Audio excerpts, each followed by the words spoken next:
A 9 is certainly something that everyone can aspire towards. I would be blunt and say a 10 isn't for everyone.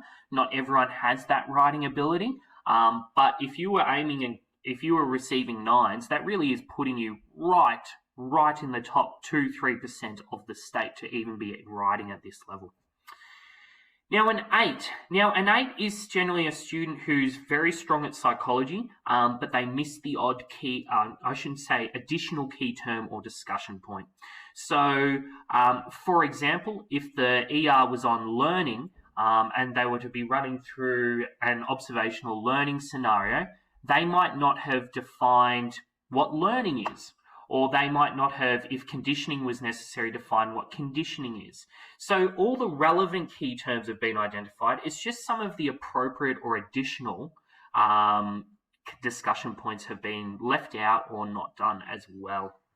So we would say that there is the odd element of their writing missing. It still flows well. The structure's there. They're consistently referencing the scenario. They're just missing one or two elements. Now, a 7, typically with a 7, we start to see the structure and the flow break down a little bit. So it's not reading as well. You'll often hear me in class say this word staccato writing, which is whereby it's just one sentence, one sentence, one sentence. It doesn't flow one into another. So we see that their writing is quite rigid and it's not flowing. It is missing a couple now. Of additional elements, and that could be discussion points, perhaps referencing to a point in the scenario, or perhaps an additional key term that should be there. Please note that everything that is required is still being done. So we're not getting to that point until we hit a 5. All the key terms have been identified and defined. It's just the additional information that should be included is missing. We hit a 6, and then this is a change between not so much a flow or structure of writing, but we're starting to see discussion points and the scenario not being referenced as well. So notice the change here. We're saying that the scenario has only been adequately referenced, so it's not being done as well as we'd like. There's significant discussion points that are missing from that additional category. All key terms are being done, but it's that additional sort of outside material that's not now being done. The structure is only appropriate, and as we said, it's not really flowing as well as we'd like. Now we hit a 5. Now a 5 is sort of that's where that line gets drawn in a sand, where if you're above a 5, you've addressed the question, you've addressed what you needed to do in the essay. Everything after that is a bonus. Because remember, if you're getting a 5 and above, you've beaten the state, and that's all we want to do. So a 5 is that line in the sand. If you're getting less than a 5, we're not beating the state and we've missed addressing the scenario or the question that was at hand. So at a 5, we're starting to say that not all key terms that were required have been identified. So as an example, if the scenario is about observational learning and the question says, discuss observational learning and go through the appropriate stages, you haven't defined observational learning, or maybe you've missed one of the stages of observational learning. So something important is now missing. That could be a discussion point, that could be a key term that is now missing. The scenario is only being adequately referenced, as we know, and the structure is becoming unclear. We hit a 4 and things are starting to unravel for various reasons. Important points are continually being left out, so we're seeing more points left out. We could go as far as to say that perhaps an entire section is missing because a student didn't finish the ER, or they missed the point, or perhaps they did the wrong model.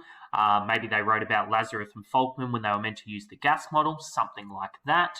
And spelling and grammar's certainly becoming an issue, in addition to the fact that the structure is really unclear.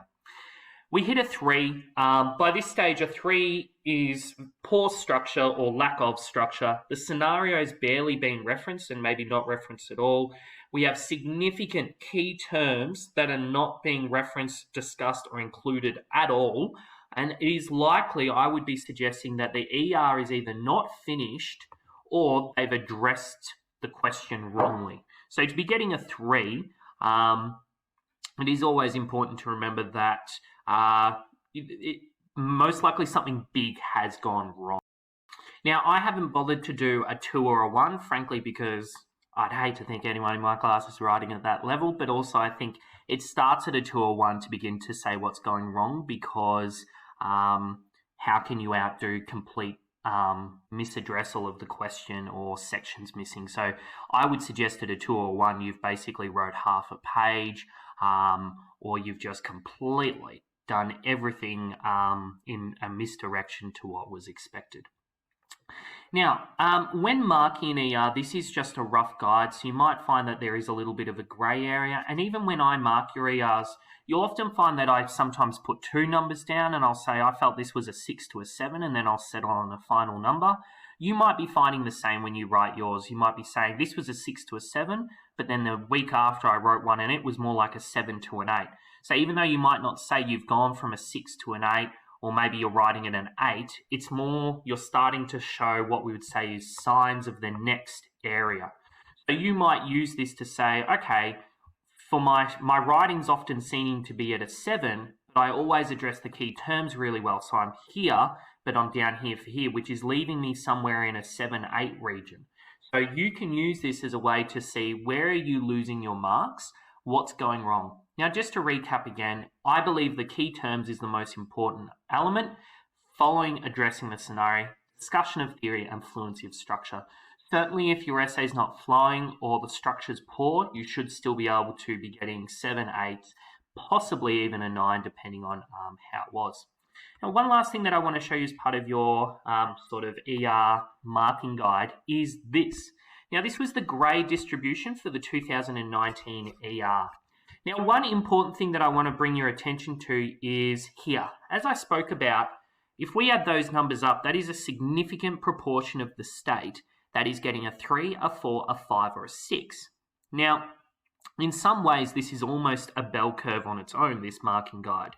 Notice that to leave this region of a 4 or a 5, you significantly decrease. So I would be suggesting when marking to go from a 6 to a 7 takes a lot.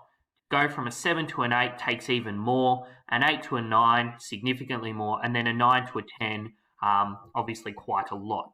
So often with your writing, if you find that you consistently are writing at a 6 or a 7 level and you can't seem to take that next step, don't be frustrated, because to take that next step is requiring a significant change or a significant improvement in one of those areas we've spoken about. So consistency is key.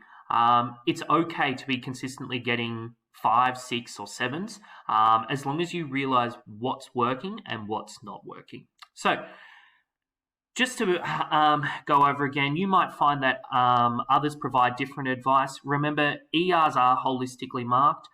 Every teacher in the state could record a video of this and we would probably see thousands of variations, just because it's an interpretation of what VCAR have provided us. I'm giving you a template that I sort of mentally use when I mark, and something that I've used with students over the years. It's certainly worked well. Our ER sort of responses have been amazing as a mark average. So what we seem to be doing is working.